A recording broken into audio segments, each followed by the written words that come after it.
काही गोष्टी ना आपल्याला कोणी शिकवायची गरज नसते, त्या आपण बघूनच शिकत असतो. जसं की आता हा झाडूची मी पूजा करते.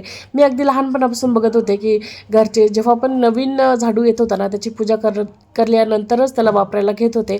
आणि ह्या गोष्टी कोणी शिकवलेल्या नसतात, आपण त्या बघूनच शिकतो. आणि कोणालाही अंधश्रद्धासुद्धा वाटू शकते, पण मला तरी वाटत नाही की अंधश्रद्धा आहे. कारण की आपले जर पूर्वज हे याच्यामागं काहीतरी कारण असेलच. तर जसं की आपल्यामध्ये आपण झाडूला पायसुद्धा लागू देत नाही. पाय जर चुकून लागला तर आपण त्याचं रिटर्न दर्शन घेतो. दिवाळीला तर आपण याची खास पूजा करतो. अशा बऱ्याच आपल्या म्हणजे आपल्या संस्कृतीमध्ये याला सगळ्या गोष्टीचं खूप महत्त्व आहे. त्यामुळे मी छोट्या छोट्या गोष्टी जेवढ्या माझ्याकडनं फॉलो होत असतात ना, ते करत असते. तर छान असे पोहे वगैरे बनवले आणि त्यानंतर आहे ना थोडंसं तेल करायला घेतलं. माझे केस तुम्ही बघितलेच असेल, खूप ड्राय झाले आणि बऱ्याच दिवसांनी मी त्याची काही काळजी घेतली नाही.